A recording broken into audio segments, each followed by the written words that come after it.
Ditolak mentah-mentah saat melamar, dihina calon mertua dan direndahkan pelamar lain hanya karena datang pakai motor Supra butut berbanding mobil Pajero mewah, itulah nasib pilu Ricky. Sakit hati? Pasti. Tapi, bagaimana jika pria yang merendahkannya itu ternyata adalah karyawannya sendiri, dan mobil mewah yang dipamerkannya adalah aset perusahaan milik Ricky? Bersiaplah menyaksikan pembalasan elegan sang bos yang diremehkan, di momen yang paling tak terduga, tepat di hari pernikahan mereka. Sebelum lanjut, coba dong komen kalian dari kota mana saja? Kalau ada kritik dan saran meskipun pedas jangan lupa sampaikan dalam komentar ya. Oke, lanjut ya. Mentari belum sepenuhnya beranjak tinggi, namun udara di kota kecil itu sudah terasa hangat. Di sebuah sudut bengkel yang rapi di pinggiran kota, seorang pemuda berambut kuif dengan kulit putih Asia sedang memeriksa tumpukan laporan. Kemeja polosnya agak sedikit lusuh di bagian siku, menunjukkan bahwa ia tidak asing dengan pekerjaan fisik, meskipun tangannya kini lebih sering memegang pena dan gadget. Dia adalah Ricky, 24 tahun.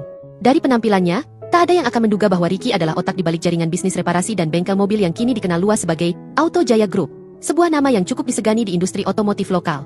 Auto Jaya Group bukanlah warisan orang tua. Ricky membangunnya dari nol. Berawal dari sebuah bengkel kecil di garasi rumah, ketekunan, kejujuran, dan naluri bisnisnya yang tajam membuat usahanya berkembang pesat. Ia menginvestasikan kembali keuntungannya, membuka cabang baru, dan menerapkan sistem manajemen yang efisien. Kini, Auto Jaya Group memiliki belasan cabang yang tersebar di beberapa kota, dengan ratusan karyawan yang menggantungkan hidup padanya. Namun, kesuksesan finansial sama sekali tidak mengubah gaya hidup Ricky. Ia tetap memilih untuk hidup sederhana, mengendarai motor Supra butut keluaran lama yang sudah menemaninya berjuang sejak awal. Baginya, Supra itu bukan hanya alat transportasi, melainkan saksi bisu perjalanannya meraih mimpi. Belakangan ini, fokus Ricky agak sedikit teralih dari urusan bisnis. Desas-desus tentang seorang gadis bernama Liana telah sampai ke telinganya. Liana, si cantik berusia 22 tahun dengan rambut berponi yang sering diikat kuda, dikabarkan memiliki paras rupawan dan perangai yang menarik perhatian banyak pemuda. Di daerah Ricky, masih ada tradisi yang cukup kuat. Jika seorang pemuda tertarik pada seorang gadis, ia tidak perlu melalui proses pacaran panjang lebar. Cukup kumpulkan keberanian, datang bersama keluarga, atau sendirian jika yakin, dan sampaikan niat baik untuk melamar. Jika diterima, barulah proses selanjutnya berjalan. Tradisi ini mungkin terkesan kuno bagi sebagian orang, tapi Ricky menghargainya. Ia merasa cara ini lebih jujur dan langsung pada tujuan. Setelah mencari tahu lebih banyak dan merasa ada kecocokan di hati meski belum pernah berinteraksi langsung, Ricky memantapkan niatnya. Ia ingin melamar Liana. Ricky memberitahu orang tuanya tentang niatnya. Namun mereka menyerahkan keputusan cara penyampaian sepenuhnya pada Ricky, percaya pada kebijaksanaan putranya. Ricky memutuskan untuk datang sendiri terlebih dahulu, merasakan langsung suasana dan berbicara dari hati ke hati jika ada kesempatan. Ia percaya ketulusan niatnya akan tersampaikan, tak peduli bagaimana penampilannya. Pagi itu, dengan hati berdebar antara gugup dan antusias, Ricky mempersiapkan diri.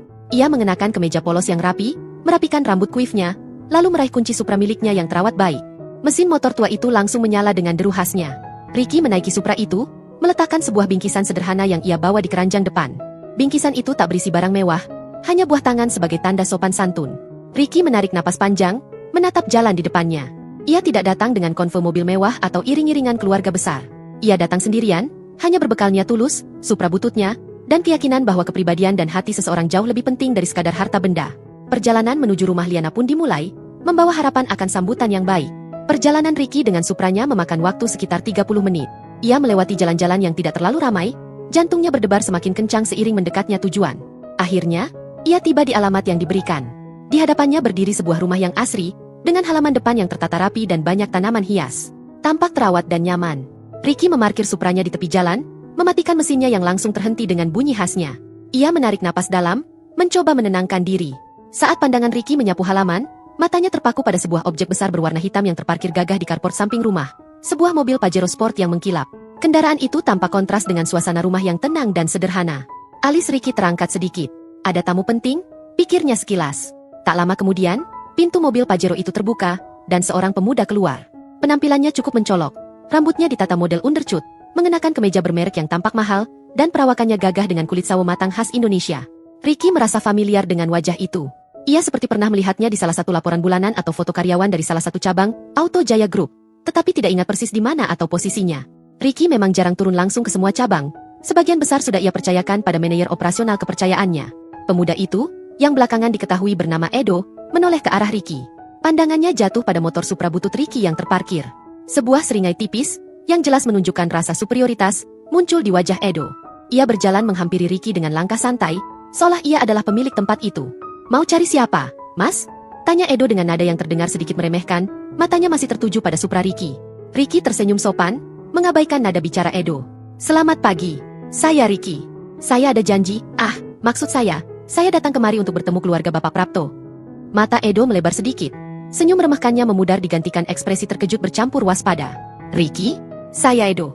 Saya juga mau ketemu keluarga Bapak Prapto. Ada urusan penting. Mereka saling pandang sesaat. Udara di antara mereka mendadak terasa tegang. Realisasi itu datang bersamaan. Mereka berdua, dengan perbedaan kontras dalam penampilan dan kendaraan, datang ke rumah yang sama, di waktu yang mungkin berdekatan, untuk tujuan yang sama. Edo melirik lagi pada Supra Ricky, lalu pada Pajero Sportnya. Seringai superior itu kembali muncul. Kali ini lebih kentara. Oh, jadi Mas Ricky silakan saja kalau begitu. Ujar Edo, nadanya kini terdengar jelas merendahkan. Mari masuk bersama, kebetulan saya juga baru tiba. Ricky mengangguk, hatinya mulai merasakan sedikit ketidaknyamanan. Ia bisa mencium aroma persaingan dan penilaian yang dangkal di udara. Bersama-sama, dengan langkah yang berbeda, mereka berdua berjalan menuju pintu rumah Liana, siap menghadapi apapun yang menanti di dalamnya. Pintu rumah terbuka, dan Ricky serta Edo disambut oleh seorang wanita parubaya yang ramah, Bu Ajeng, Ibu Liana. Di ruang tamu, duduk seorang pria parubaya yang tampak berwibawa, Pak Prapto, ayah Liana. Mereka tersenyum menyambut. Silakan masuk, silakan duduk. Sambut Bu Ajeng hangat, pandangannya menilai sesaat, lalu senyumnya mengembang lebih lebar saat menatap Edo yang masuk setelah Ricky. Mereka berdua duduk di sofa yang berbeda. Bu Ajeng dan Pak Prapto duduk berhadapan dengan mereka. Kehangatan penyambutan itu terasa berbeda begitu mereka mulai berbicara. Pak Prapto memulai percakapan, matanya lebih sering tertuju pada Edo. Jadi, Mas Edo, ya? Datang pakai mobil Pajero tadi? Tanya Pak Prapto membuka pembicaraan, nadanya penuh minat. Edo tersenyum lebar. Iya, Pak. Itu mobil operasional dari kantor. Jawabnya dengan sedikit menekankan kata, operasional. Memberi kesan bahwa ia memiliki posisi penting yang berhak atas fasilitas mewah. Wah, hebat sekali Mas Edo ini di usia muda sudah pakai mobil begitu. Timpah Bu Ajeng, matanya berbinar. Pasti jabatannya tinggi, ya? Edo mengangguk dengan bangga. Lumayan, Bu. Kebetulan dipercaya memegang posisi yang cukup strategis di perusahaan. Ia sengaja tidak menyebutkan nama perusahaannya maupun posisi pastinya, membiarkan orang tua Liana menarik kesimpulan sendiri. Saya bergerak di bidang otomotif, Pak, Bu. Pak Prapto mengangguk-angguk, tampak sangat terkesan. Ia kemudian mengalihkan perhatiannya pada Ricky. Senyum di wajahnya sedikit memudar.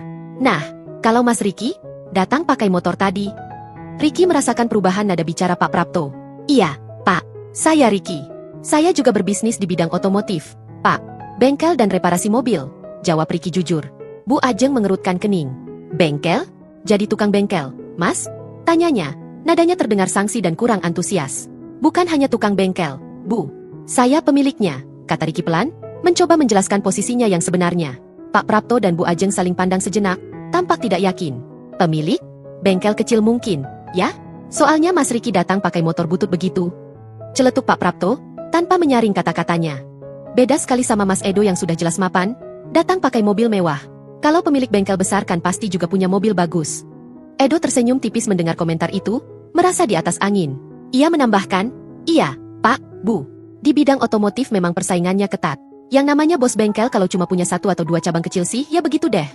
Kata-katanya, meskipun tidak menyebut nama Ricky secara langsung, jelas tertuju padanya dan memperkuat keraguan orang tua Liana. Ricky merasa tersudut. Ia ingin menjelaskan lebih lanjut tentang Auto Jaya Group, tentang bagaimana ia membangunnya dan skala bisnisnya. Namun, dari cara Pak Prapto dan Bu Ajeng memandangnya, ia tahu mereka sudah membuat penilaian berdasarkan penampilan luar dan kendaraan yang ia bawa. Edo berhasil menciptakan citra kesuksesan palsu, hanya dengan menyalahgunakan aset kantor. Suasana sidang calon menantu itu berubah menjadi panggung perbandingan materi yang tidak adil. Dengan Ricky sudah berada di posisi yang sangat tidak menguntungkan. Suasana di ruang tamu semakin dingin bagi Ricky. Setelah mendengar penjelasan, atau lebih tepatnya, justifikasi, dari Edo dan melihat respon antusias orang tua Liana, Ricky sudah bisa menebak kemana arah pembicaraan ini akan pergi. Pak Prapto mengambil napas dalam, menatap lurus ke arah Ricky dengan pandangan yang tegas, tanpa kehangatan yang ditunjukkan pada Edo. Begini, Mas Ricky, ujar Pak Prapto memulai. Suaranya kini terdengar formal dan final. Terima kasih sudah datang jauh-jauh kemari. Kami menghargai niat baik Mas Ricky. Ia berhenti sejenak, lalu melanjutkan dengan nada yang lebih keras, tapi sejujurnya setelah mendengar penjelasan Mas Ricky dan melihat sendiri kondisi Mas Ricky. Bu Ajeng menyela, tak sabar. Ya, Mas. Kami ini mau yang terbaik buat Liana. Anak kami cantik, pintar. Pantasnya dapat pendamping yang mapan, yang bisa menjamin masa depannya. Matanya kembali melirik ke arah Edo yang duduk tenang di sampingnya. Bukannya merendahkannya, Mas, tapi kalau cuma pemilik bengkel, kok ya kelihatannya pas-pasan sekali. Datang ke sini saja pakai motor jadul begitu. Pak Prapto mengangguk setuju. Betul itu, Mas. Zaman sekarang ini hidup butuh modal, butuh penampilan. Lihat Mas Edo, usianya tak jauh beda dengan Mas Ricky, tapi sudah pakai mobil mahal, kelihatan meyakinkan sekali. Ia mencondongkan tubuh sedikit ke depan. Terus terang saja, Mas, kami keberatan kalau Liana harus hidup sederhana. Kami ingin dia hidup enak, punya rumah bagus, mobil bagus. Maaf, kelihatannya Mas Ricky belum bisa memberikan itu. Ricky menahan gejolak di dadanya. Tapi, Pak, Bu. Ia mencoba bicara. Ukuran kemapanan itu kan tidak hanya dilihat dari kendaraan atau penampilan sesaat. Saya punya bisnis yang... Ah, sudahlah Mas. Potong Bu Ajeng cepat, mengibaskan tangannya seolah mengusir lalat. Tidak perlu banyak alasan. Kami sudah lihat sendiri. Mas Ricky penampilannya biasa. Datang pakai motor Supra. Itu sudah cukup bagi kami untuk membuat keputusan. Pak Prapto menambahkan dengan nada final, jadi mohon maaf sebesar-besarnya, Mas Ricky. Dengan berat hati, lamaran Mas Ricky tidak bisa kami terima. Kami rasa Mas Ricky dan Liana tidak cocok. Liana butuh yang lebih dari itu. Kata-kata itu terasa seperti tamparan keras di wajah Ricky. Ia datang dengan tulus, berharap dinilai berdasarkan hati dan usaha kerasnya. Tetapi ia ditolak mentah-mentah hanya karena ia memilih untuk berpenampilan sederhana dan datang dengan motor kesayangannya. Hinaannya bukan hanya pada dirinya, tetapi juga pada kerja kerasnya selama ini. Edo dan orang tua Liana telah mereduksi nilainya sebagai manusia hanya pada benda-benda material yang ia tunjukkan. Ricky duduk terdiam sesaat, merasakan panasnya amarah mulai menjalar, namun ia berusaha keras mengendalikannya. Penolakan dari Pak Prapto dan Bu Ajeng sudah cukup menyakitkan, tetapi bagian yang paling pedih justru belum tiba. Ricky masih duduk terpaku, mencoba mencerna kata-kata penolakan yang begitu belak-belakan dan menghina dari Pak Prapto dan Bu Ajeng. Di samping orang tuanya, Liana duduk diam sejak tadi. Ricky mencuri pandang ke arahnya. Ia melihat Liana tersenyum tipis saat orang tuanya memuji Edo, dan senyuman itu tidak hilang bahkan saat Ricky ditolak dengan kata-kata kasar. Ricky berharap, setidaknya dari Liana, ia akan mendapatkan sedikit pengertian atau penolakan yang lebih halus, mengingat ia datang dengan niat baik. Namun, ia salah. Setelah orang tuanya selesai berbicara, Liana menatap Ricky. Bukan dengan tatapan menyesal atau simpati, melainkan dengan pandangan yang sama merendahkannya seperti orang tuanya, seolah ia adalah tontonan yang menyedihkan. Ia tersenyum kecil, senyum yang terasa lebih dingin dari penolakan itu sendiri. Iya, Mas Ricky, ujar Liana dengan suara lembut, namun kata-katanya begitu menusuk. Orang tua saya benar. Rasanya memang kurang cocok. Saya butuh seseorang yang, ya, bisa memberikan kehidupan yang lebih baik. Ia melirik ke arah Edo dengan tatapan yang penuh kekaguman. Mas Edo kelihatannya jauh lebih siap. Perkataan Liana menghantam Ricky telak. Itu adalah pukulan terakhir. Ia bisa menerima penolakan dari orang tua Liana yang mungkin memang materialistis. Tapi mendengar Liana sendiri yang mengamini dan ikut merendahkan, itu sungguh melukai hatinya. Kecantikan Liana di matanya mendadak pudar, tergantikan kekecewaan yang mendalam terhadap kedangkalan hatinya. Edo yang duduk di samping Liana tidak menyia-nyiakan kesempatan ini. Ia menyeringai lebar melihat Ricky yang tampak terpukul. Sudah dengar sendiri kan, Mas Ricky? Kata Edo dengan nada mengejek. Liana ini pantas mendapatkan yang terbaik. Mungkin lain kali, Mas, kalau usahanya sudah lebih maju dan kendaraannya sudah ganti. Ricky merasakan panas di wajahnya. Ia sudah cukup dipermalukan. Hati kecilnya yang datang dengan tulus kini hancur berkeping-keping. Ia bangkit berdiri, mengabaikan rasa sakit di hatinya dan tatapan merendahkan dari ketiganya. Baik, ujar Ricky dengan suara datar, berusaha terdengar tenang meskipun badai mengamuk di dalam dirinya. Saya mengerti. Terima kasih atas waktu dan sambutannya. Ia memberi sedikit anggukan tanpa senyum, lalu membalikkan badan. Ricky berjalan keluar dari ruang tamu, langkahnya mantap meskipun pandangannya sedikit buram oleh perasaan kecewa dan amarah. Ia bisa mendengar suara riuh rendah percakapan yang kembali hangat di belakangnya begitu ia meninggalkan ruangan, seolah kehadirannya hanya duri yang baru saja tercabut. Ia mengambil bingkisan buah tangan yang masih tergeletak di meja sudut, merasa bodoh telah membawanya. Ia membuka pintu depan, melangkah keluar ke halaman, kembali disambut pemandangan kontras antara Supra bututnya dan Pajero Sport yang mengkilap. Ia menghampiri Supranya, menyalakannya, dan langsung menaikinya. Tanpa menoleh ke belakang lagi, Ricky meninggalkan rumah yang seharusnya menjadi tempat ia berbagi harapan, namun malah menjadi saksi bisu penghinaan terbesarnya. Dalam perjalanan pulang, hembusan angin di wajahnya terasa dingin. Hatinya sakit, terluka oleh penolakan, amarah karena direndahkan, dan kekecewaan yang mendalam pada Liana yang ternyata tak berbeda dari yang lain. Pertemuan yang singkat itu telah meninggalkan bekas luka yang dalam, namun juga membakar semangat baru dalam dirinya. Ia tidak akan melupakan hari ini. Tidak akan pernah. Ricky mengendarai Supranya menjauh dari rumah Liana. Angin yang menerpa wajahnya terasa dingin, tidak sejuk seperti biasanya. Hatinya panas terbakar. Kata-kata Pak Prapto, Bu Ajeng, dan yang paling menyakitkan, Liana sendiri, terus terngiang di benaknya. Motor butut, pemilik bengkel kecil, tidak mapan, kurang cocok. Penghinaan itu begitu dalam dan menyakitkan karena datang setelah ia memberanikan diri menunjukkan niat tulus. Awalnya, Ricky hanya merasa sakit hati dan kecewa. Ia ingin melupakan semuanya, kembali ke rutinitasnya, dan menenggelamkan diri dalam pekerjaan. Namun, semakin jauh ia berkendara, rasa sakit itu perlahan berubah wujud menjadi sesuatu yang lain. Kemarahan yang membara dan tekad untuk tidak membiarkan perlakuan itu berlalu begitu saja. Pikirannya kembali pada Edo dan mobil Pajero itu. Edo, karyawan yang merendahkannya. Mobil Pajero, yang disebut mobil operasional. Kilasan wajah Edo saat keluar dari mobil, Seringainya saat Ricky disebut pemilik bengkel kecil, kata-katanya yang mengejek. Semua itu memicu ingatan Ricky pada laporan rutin yang ia terima dari cabang-cabang Auto Jaya Group. Ia memang tidak hafal semua nama karyawan, terutama di cabang-cabang yang dikelola penuh oleh manajer kepercayaannya, tetapi wajah Edo dan penjelasannya tentang posisi strategis di bidang otomotif membangkitkan sesuatu dalam benaknya. Setibanya di markas utama, Auto Jaya Group, yang tampak sederhana dari luar namun canggih di dalamnya, Ricky langsung menuju ruang kerjanya. Ia membuka sistem manajemen karyawan, mencari berdasarkan ciri-ciri dan nama yang diingatnya. Tidak butuh waktu lama. Ya, benar saja. Edo Prasetya, 24 tahun, tercatat sebagai supervisor operasional di cabang Kota X, salah satu cabang Auto Jaya Group yang cukup besar dan selama ini dipegang oleh manajer kepercayaannya, Pak Budi. Dan catatan aset perusahaan mengonfirmasi, satu unit Pajero Sport hitam dengan nomor plat sekian, yang Ricky ingat terparkir di rumah Liana, adalah mobil operasional yang dialokasikan untuk cabang tersebut, digunakan oleh supervisor operasional untuk keperluan dinas. Realitas itu menampar Ricky keras. Ia tidak hanya ditolak dan dihina, tetapi pelamar lain yang dianggap mapan dan sukses itu ternyata adalah karyawannya sendiri. Edo telah berbohong, menyalahgunakan mobil kantor untuk kepentingannya pribadi, dan menggunakan aset milik Auto Jaya Group yang notabene adalah milik Ricky untuk membangun citra palsu di depan calon mertua dan Liana, bahkan berani merendahkan bosnya sendiri menggunakan fasilitas yang Ricky sediakan. Amarah Ricky memuncak. Ini bukan lagi soal cinta yang ditolak. Ini soal integritas, kejujuran, dan harga diri yang diinjak-injak oleh orang-orang dangkal, termasuk karyawannya sendiri. Mereka menilainya hanya dari penampilan dan kendaraan. Baik, ia akan menunjukkan pada mereka siapa dirinya yang sebenarnya, di saat yang paling tepat. Saat itu Ricky teringat percakapan sekilas mereka. Edo datang untuk melamar. Logikanya, jika lamaran diterima, mereka akan segera melangsungkan pernikahan. Momen pernikahan itu akan menjadi puncak kebanggaan bagi Edo, Liana, dan keluarganya. Ricky tersenyum dingin. Itulah panggung yang sempurna. Ia akan datang, bukan sebagai Ricky si pemilik bengkel kecil dengan Supra butut, melainkan sebagai Ricky, pemilik sejati, Auto Jaya Group, Bos Edo. Ia akan membongkar semua kebohongan dan mempermalukan mereka di hadapan semua orang yang mereka undang untuk menyaksikan kesuksesan dan kemapanan palsu Edo. Rencana itu terpatri kuat di benaknya. Ia akan menunggu.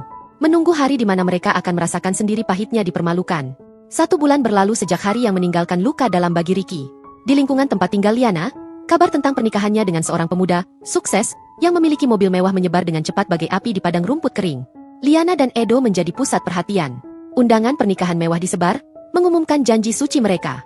Edo dan Liana tampak sangat bahagia, atau setidaknya menampilkan citra kebahagiaan itu. Edo merasa rencananya berhasil sempurna. Ia mendapatkan wanita cantik impiannya dan berhasil menciptakan ilusi kemapanan di mata calon mertua dan masyarakat. Ia sama sekali tidak curiga bahwa Ricky, pemuda dengan motor Supra butut yang ia remehkan itu, adalah bosnya sendiri. Edo yakin Ricky hanyalah pria miskin yang ditolak dan tidak akan pernah muncul lagi dalam hidupnya. Ia bahkan sesekali menyombongkan diri di depan teman-temannya tentang bagaimana ia mengalahkan saingan yang tidak ada apa-apanya. Liana juga menikmati perhatian yang didapatnya. Ia merasa keputusannya untuk memilih Edo, pria yang dinilai lebih mapan oleh orang tuanya, adalah pilihan yang tepat. Ia membayangkan kehidupan mewah yang menantinya, berbangga dengan status calon suaminya yang punya mobil mahal. Senyuman manis Liana yang dulu sempat membuat Ricky terpesona kini sering dihiasi sedikit kesombongan setiap kali ia membicarakan pernikahannya. Di rumah Liana, Pak Prapto dan Bu Ajeng bersuka cita. Mereka merasa bangga luar biasa mendapatkan menantu seperti Edo. Mereka tidak henti-hentinya memamerkan kemewahan pernikahan yang akan digelar kepada sanak saudara dan tetangga. Anak saya Liana memang pantas dapat yang terbaik, ujar Bu Ajeng berulang kali, sambil sesekali menyindir halus tentang pemuda-pemuda lain yang tidak tahu diri, melamar tanpa modal, sindiran yang jelas tertuju pada Ricky, meskipun namanya tak disebut. Mereka sibuk mengurus detail pesta, memastikan semuanya sempurna untuk hari besar putra dan putri mereka. Sementara itu, di dunia Ricky, bisnis Auto Jaya Group tetap berjalan lancar di bawah pengawasannya. Sehari-hari ia tetap terlihat sama, fokus pada pekerjaannya. Namun, di balik ketenangan itu, Ricky tidak pernah melupakan tanggal pernikahan Edo dan Liana. Ia menggunakan waktu sebulan ini bukan untuk meratapi nasib, melainkan untuk menyusun rencana. Ia telah menghubungi Pak Budi, manajer kepercayaannya di cabang tempat Edo bekerja, memintanya untuk menyiapkan semua dokumen terkait posisi Edo, penggunaan mobil operasional, dan detail-detail lain yang diperlukan. Ricky memastikan bukti-bukti yang ia miliki tak terbantahkan. Ia juga mulai mempersiapkan penampilannya untuk hari haji bukan untuk pamer, melainkan untuk memastikan pesannya tersampaikan dengan jelas. Ia memilih setelan jas yang rapi, sepatu yang sesuai, dan memastikan penampilannya memancarkan aura profesionalisme dan kemapanan yang sesungguhnya, bukan yang palsu seperti Edo. Ia ingin kontrasnya terlihat nyata, bukan hanya perbandingan antara Supra dan Pajero.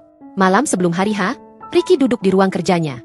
Di mejanya tergeletak dokumen-dokumen yang disiapkan Pak Budi, bukti-bukti tak terbantahkan tentang siapa Edo sebenarnya di Auto Jaya Group. Ricky memandang tumpukan kertas itu, lalu melihat pantulan dirinya di jendela. Ia merasa tenang, namun ada ketegangan yang mengiringi. Besok, panggung sandiwara yang dibangun Edo, Liana, dan orang tuanya akan berakhir. Besok, ia akan mendapatkan keadilan atas penghinaan yang ia terima. Ia tidak lagi merasa sakit hati karena ditolak Liana. Perasaannya pada Liana telah mati saat gadis itu ikut merendahkannya. Yang tersisa kini hanyalah tekad bulat untuk membongkar kebohongan dan menunjukkan pada semua orang, terutama Edo dan keluarga Liana, bahwa menilai seseorang hanya dari penampilan dan harta adalah kesalahan fatal. Malam itu, Ricky tidur dengan satu pikiran. Hari esok akan menjadi hari yang panjang bagi mereka semua. Hari yang dinanti pun tiba. Gedung resepsi disulap menjadi sangat mewah, dipenuhi dekorasi bunga nan indah, meja-meja bundar berlapis taplak satin, dan lampu kristal yang memancarkan cahaya keemasan. Ratusan tamu undangan hadir, memadati ruangan. Di pelaminan yang megah, Edo dan Liana duduk bersanding, tersenyum lebar menyambut tamu yang memberikan ucapan selamat. Liana tampak memesona dalam gaun pengantin putihnya, sementara Edo terlihat gagah dalam setelan jasnya. Pak Prapto dan Bu Ajeng berdiri di sisi pelaminan, wajah mereka berseri-seri penuh kebanggaan, menyalami setiap tamu yang datang.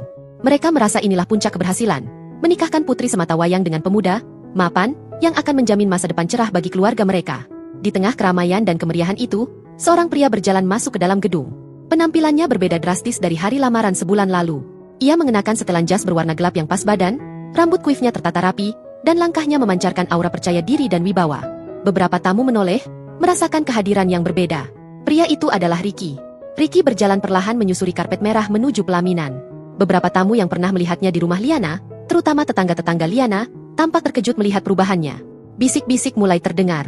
Saat Ricky semakin dekat, Edo, Liana, Pak Prapto, dan Bu Ajeng yang sedang bersalaman dengan tamu di depan pelaminan tiba-tiba menyadari kehadirannya.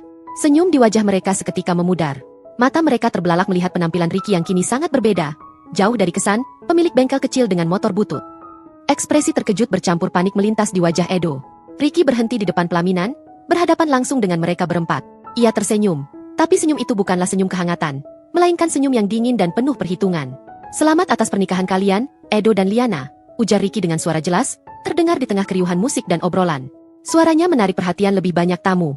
Sebelum Edo atau Pak Prapto sempat bereaksi, Ricky melihat ada mikrofon di samping kue pengantin. Dengan tenang, ia berjalan ke arah mikrofon itu, membuat sebagian tamu semakin penasaran.